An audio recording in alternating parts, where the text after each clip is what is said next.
कि आप आज उस पद पर बैठे हैं।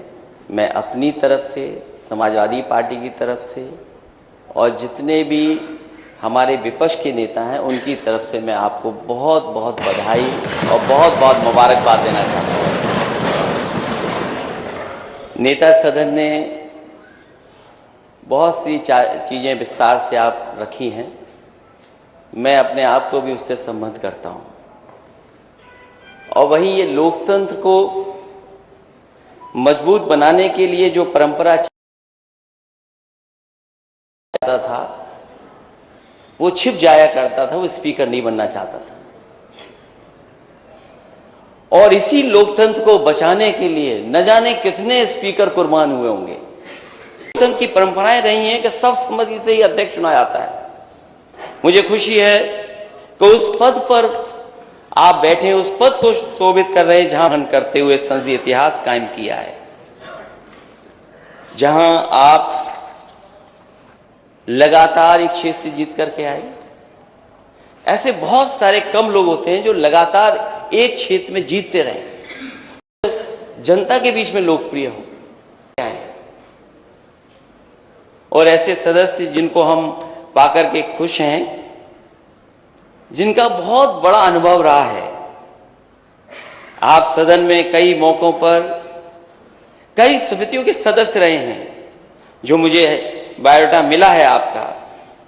इस सदन की याचिका समिति के, विधान पुस्तकालय समिति के सदस्य रहे आप, संसदीय शोध संदर्भ एवं अध्ययन समिति में रहे, प्रतिनिधित्व विधायन समिति में रहे आप, लोक लेखा समिति, प्राक्कलन समिति, नियम समिति, प्रश्न एवं संदर्भ समिति के साथ साथ उत्तर प्रदेश सरकार नहीं है कि नेता सदन ने जो कोरोना पे बात कही है वो समय आएगा तो मैं कोरोना पे भी बात करूंगा, क्योंकि उस शहर से आप आए हैं जिस शहर ने कोरोना देखा था।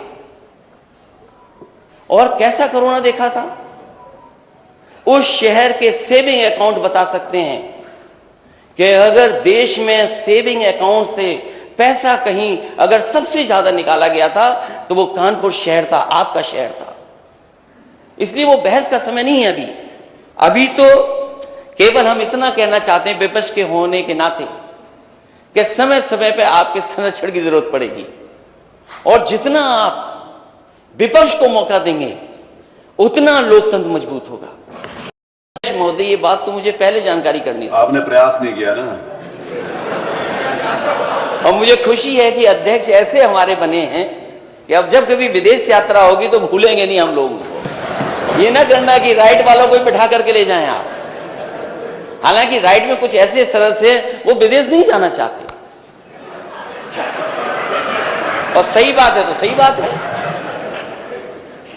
वो विदेश नहीं जाना चाहते। और ये बात मैं इसलिए कह रहा हूं अध्यक्ष महोदय, उनका नाम मालूम हो तो बता दिया, शुरू से आसानी हो जाएगी। आवाज मैं बात को आगे नहीं बढ़ाऊंगा अध्यक्ष महोदय।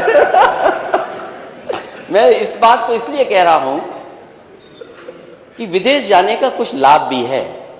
मैं उन लाभों की बात नहीं कर रहा हूं जो कभी कभी कुछ लोग उठाते हैं सवाल। ये जो एक्सप्रेस वे की बात नेता सदन कह रहे थे, मैं यकीन से अध्यक्ष जी कह सकता हूं, अगर मैं विदेश नहीं गया होता तो शायद देश का सबसे अच्छा एक्सप्रेस वे नहीं बना पाता, और मैं अगर विदेश नहीं गया होता तो शायद आपके शहर को भी मैं मेट्रो नहीं दे पाता।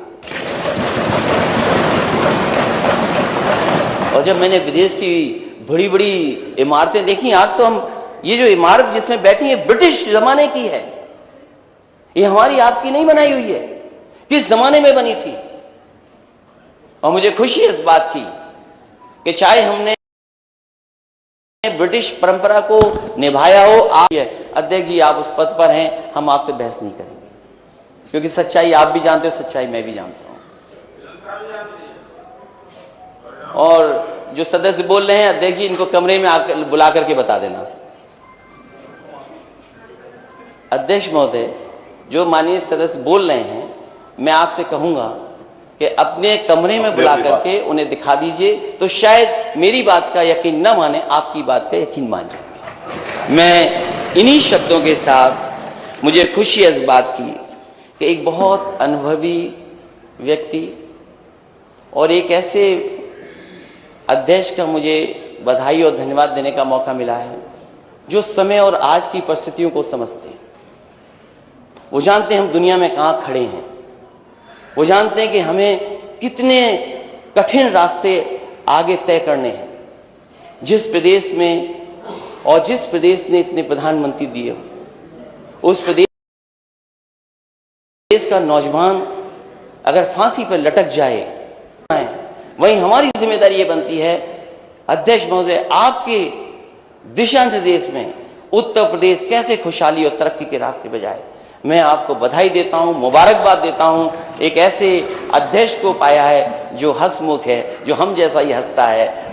मुझे इस बात की खुशी है। मैं बहुत बहुत धन्यवाद देता हूं।